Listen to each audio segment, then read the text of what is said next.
உங்கள் ஐயங்கார் கிச்சன் பெருமையுடன் வழங்கும் ஆரோக்கிய ஆகாரம்.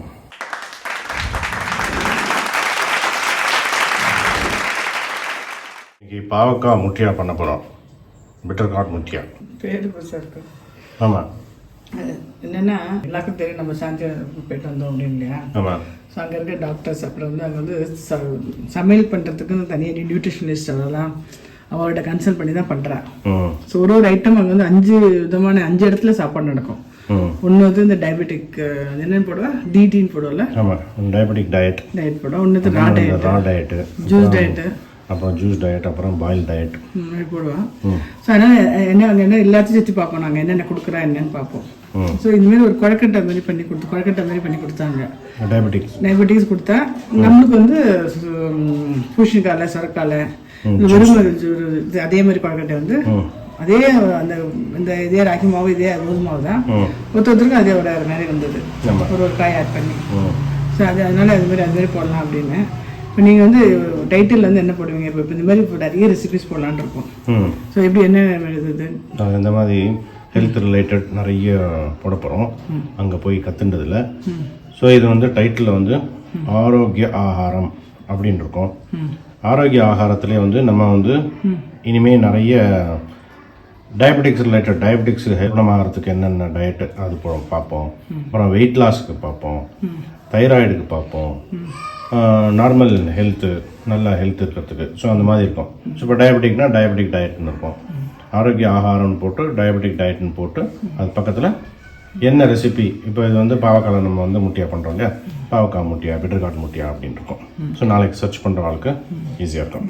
இதனால இது சுகர் வந்தவா தான் சாப்பிடணும்னு இல்லை, டேஸ்ட்டாக நல்லா இருக்குது. வரணும்னு வச்சு ஒரு 40 years ஆனதுக்கப்புறமே நம்ம ஒரு வாரத்தில் ஒரு நாள் இந்த மாதிரி இதை சாப்பிட்டோம்னு வச்சுக்கோங்க. அதனால டேஸ்டியாகவும் நல்லா இருந்தது. இது வந்து என்ன பண்ணேன்னா, அப்படியே ஒரு சமயம் வந்து அப்படியே லஞ்சுக்கு வந்து இது 2 கொழக்கட்டை கொடுத்து சாம்பார் கொடுத்தா. ஒரு சமயம் இதே வந்து என்ன சொன்னா ஸ்நாக்ஸ் தான் எடுத்துக்கலாம். என்னன்னா வெறும் பாவக்காய் மட்டும்தான் போட்டால் டயபெட்டிக்ல. ஸோ நான் வந்து 1 கேரட் ஆட் பண்ணுறேன், கலர்ஃபுல் ஆட் பண்ணுறேன். வேணா ஆட் பண்ணிக்கலாம், இல்லை வேண்டாம். ஸோ ஒரு பாவக்காய் 1.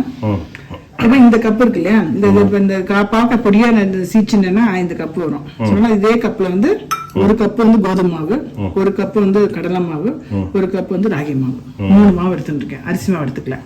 ஸோ 3 மாவு, கோதுமை மாவு, கடலை மாவு, ராகி மாவு, 1 பாவக்காய். அப்புறம் அதுக்கு தேவையான அளவுக்கு காரத்துக்கு பச்சை மிளகாய் நறுக்கி வச்சிருக்கேன், இஞ்சி நறுக்கி வச்சிருக்கேன். அப்புறம் இதுக்கு தேவையான அளவுக்கு உப்பு, மஞ்சள் பொடி, இது பெருங்காயம் வச்சு வச்சிருக்கேன். அப்புறம் கொத்தமல்லி, கருவேப்பிலை, இதெல்லாம் ஒன்னா போட்டு பிசைஞ்சுருவேன். அப்புறம் வந்து தேங்காய், இது வறுத்த எள்ளு, இது 2த்தையும் பொடி பண்ணி மேல அப்படியே தூவிடுவேன். ஸோ கால்சியத்தை வந்து அவ வந்து பாலே கொடுக்கல. எந்த டயட்லயுமே இந்த 5 டயட் கொடுத்தா இல்லையா, அந்த டயட்லுமே பால் ஆட் பண்ணவே இல்லை, மோர் தான் நிறைய கொடுத்தா. அதனால வந்து கால்சியம் வேணும் உடம்புக்கு அப்படின்றதுனால இந்த எள்ளு இது வந்து அப்படியே பொடி வறுத்து வச்சிருக்கேன். இல்லை பொடி பண்ணி தூவி பண்ணலாம். இது வந்து ரொம்ப ரொம்ப நல்லா இருக்கும். வந்தது எல்லாருமே ட்ரை பண்ணாங்க. இந்த கேரட்டையும் பாவக்காயும் ஆனால் பொடியாக சீச்சிக்கலாம், இல்லை பொடியாக நறுக்க முடிஞ்சால் நறுக்கிக்கலாம். அது வந்து எடுத்துட்டு இருக்கேன். இப்போ இது வந்து 3 மாவு, ராகி மாவு, கடலை மாவு, கோதுமை மாவு, பச்சை மிளகாய், இஞ்சி, உப்பு, பெருங்காயம், இது மஞ்சப்பொடி இதில் போட்டுட்டு இது வந்து பிசையறதுக்கு வந்து தயிர் எடுத்துக்கணும். தயிர் வேண்டாம் அப்படின்னா எலுமிச்சம்பழம் போயிட்டுக்கலாம், ஜலம் வேண்டாம். இந்த புளிப்பு வந்து நல்லா இருக்கும், இந்த கசப்பு தன்மை கொஞ்சம் அடங்கிடும். ஸோ அதனால இந்த தயிரை விட்டு உள்ள நல்லா பிசைஞ்சுக்கிறேன். நல்லா பிசைஞ்சிட்டேன் இல்லையா. இப்போ குட்டி குட்டியாக உருண்டியாக குட்டினா என்ன ஓரளவுக்கு வச்சு வேக வைக்கணும். இப்போ இது வந்து அப்படியே வீட்டில் வைக்கிறேன். இந்த பிடிக்க பண்ணுறோம் இல்லையா, அந்த மாதிரி வச்சுன்னு கொஞ்சம் எண்ணெய் இருக்கேன், அப்படியே வச்சு வேக வைக்கணும். ஒரு 25 minutes ஆக்சுவலாக வைக்கணும். நல்லா வேகணும் ரொம்ப முக்கியம். அது வந்து 25 minutes வைப்பேன் நல்லா வேகிறதுக்கு. எப்படி இருந்தாலும் ஒரு 20 minutes இருந்தால் தான் நல்லா இருக்கும். ஆனால் ராகி இருக்குது, கோதுமை இருக்குது இல்லையா, அதை கடலை மாவு நல்லா வேகணும். 25 minutes நல்லா வேகணும். ஒட்டாமல் இருக்கணும். ஒட்டலை பாருங்க, ஒட்டலை ஆயிடுத்து அப்படின்னா கொஞ்சம் ஏதாவது இதை போட்டு டேஸாக குத்தி பார்த்தோம்னா ஒட்டாமல் இருக்கும்.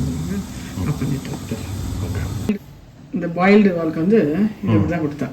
பெருசாக ரெண்டு தான் கொடுப்பா.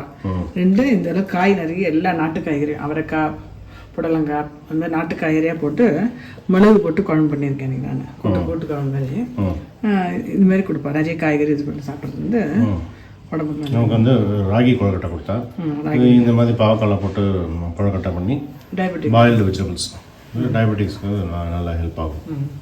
இப்போ இதே வந்து இப்போ இந்த வச்சுருக்கேன் இல்லையா, மிச்சம் 3 வச்சுருக்கேன் நான். இது என்ன வேணும்னா நல்லா உங்களுக்கு என்ன சைஸ் வேணுமோ அப்படி கட் பண்ணிக்கலாம். இந்த மாதிரி கட் பண்ணிக்கலாம். இப்படி கட் பண்ணிக்கிறேன். அப்படி ஓகே கட் பண்ணிட்டேன். இப்படி என்ன இது கொஞ்சம் பெருசாக. இது வந்து தேங்காய் திருவிருக்கேன். இது வந்து வறுத்த எல்லாம் பொடி பண்ணியிருக்கேன். இப்போ அடுப்பில் வந்து 2 ஸ்பூன் எண்ணெய் விட்டுட்டு எல்லாத்தையும் போட்டு வதக்கிடுவேன். ஜீரகம் போடுறேன். கடுகு ஜீரகம் ஏதாவது ஒன்று வேணும்னா போட்டுக்கலாம். இது வந்து தேங்காய் எண்ணெய் போட்டு தாளிக்கலாம், நெய் போட்டு தாளிக்கலாம். அது வந்து ரொம்ப நல்லாயிருக்கும் டேஸ்ட்டாக வந்து சாப்பிட்றதுக்கு. நெய் வந்து ஒரு ஸ்பூன் 2 ஸ்பூன் டெய்லி சேர்த்துக்கலாம். ஸோ மத்தியானம் லஞ்சுக்கு எடுத்துக்கிறோம் அப்படின்னா இந்த 1 ஸ்பூன் நெய் விட்டு தாளிச்சிக்கலாம். அப்படி தேங்காய் விட்டுருக்கேன். இப்போ இது போட்டதுக்கப்புறம் இது எல்லாத்தையும் இதில் போட்டுருவோம். அப்படியே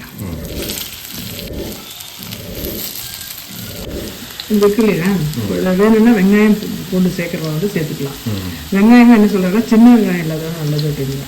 சின்ன வெங்காயத்தை நம்ம மாவு செய்யும்போது சின்ன வெங்காயத்தையும் போட்டு பிசைஞ்சிட்டு ஆனால் தேங்காய் போட்டால் இது வந்து ரொம்ப டேஸ்ட்டாக நல்லாயிருக்கும். இது வந்து ஸ்நாக்ஸுக்கு வந்து இப்படி எடுத்துக்கலாம்.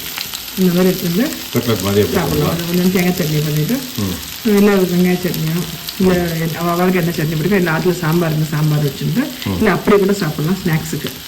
இதே என்ன பண்ணுறோம், சப்போஸ் ரசம் வச்சுருக்கோம் அப்படின்னு வச்சுருக்கோம், அப்போ ரசம் பண்ணியிருக்கோம் அப்படின்னா இது வந்து அப்படியே நல்லா பொடி பண்ணிடலாம். நம்ம இந்த பருப்பு உசிலி பண்ணுறோம் பார்த்தீங்களா, அந்த மாதிரி உசிலியாக பண்ணி எடுத்துக்கலாம். புர்ஜி மாதிரி பண்ணி எடுத்துக்கலாம். மோர் குழம்புக்கு எல்லா பருப்பு ரசத்துக்கும் நல்லாயிருக்கும், சாத்தமத்துக்கும் நல்லாயிருக்கும். இது வந்து இப்போ இருக்கு இல்லையா, இப்போ வந்து அப்படியே இந்த எள்ளு பொடியை அப்படியே தூவிடுறாங்க. அப்படியே தூவிட்டு அப்படியே தேங்காய் அப்படியே பனிச்சுட்டு தேங்காய் போட்டு ரொம்ப வதக்கினாதான் கொலஸ்ட்ரால். நம்ம அப்படியே பச்சையாக போட்டோம்னு வச்சுக்கோங்களேன், கொலஸ்ட்ரால் கிடையாது, நல்லது. போட்டுட்டு அப்படியே எடுத்து வச்சுருவேன். வதக்க வேண்டாம். ஆமாம், அந்த சூடுலேயே போட்டால் கூட போதும். அப்படியே எடுத்து வச்சுருவேன். பிளேட்டில் எடுத்து வச்சுருவேன்.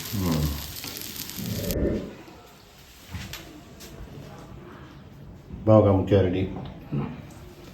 என்னென்னா என்ன பண்ணிட்டேன்னா கேழ்வரகு மாவு, கோதுமை மாவு, கடலை மாவு 1 கப்பு, பாவக்காய் வந்து ஒரு கேரட்டையும் நல்லா பொடியாக நறுக்கிட்டு சீச்சுண்டு அது 1 கப்பு. அந்த 4 போட்டுட்டு அதுக்கேற்ற உப்பு, பச்சை மிளகாய், இஞ்சி, பெருங்காயம் போட்டு தயிரில் போட்டு நல்லா பிசைஞ்சிட்டு நல்லா இட்லி தட்டில் வச்சு வேக வச்சுட்டேன். வேக வச்சதுக்கப்புறம் நம்ம எந்த சைஸ் வேணுமோ பீஸாக நறுக்கிட்டு துளியோண்டு எண்ணெய் விட்டு ஜீரகமோ கடுப்போ போட்டுட்டு இந்த கட் பண்ணியதையும் போட்டுட்டு வறுத்த எள்ளு கருப்பு எள்ளு இருக்கு இல்லையா, நல்லா வறுத்த எள்ளு பொடி பண்ணி அந்த பொடி, கொஞ்சம் தேங்காய் போட்டு கொஞ்சம் கொத்தமல்லி கருவேப்பிலை போட்டு எடுத்துட்டோம்னா ரெடி. இது வந்து கொழக்கட்டை மாதிரி சாப்பிடலாம், இந்த மாதிரி ஃப்ரை பண்ணி கட்லெட் மாதிரி சாப்பிடலாம், பருப்பு உசிலி மாதிரி பண்ணிக்கலாம். Awesome. Thank you, Joshi.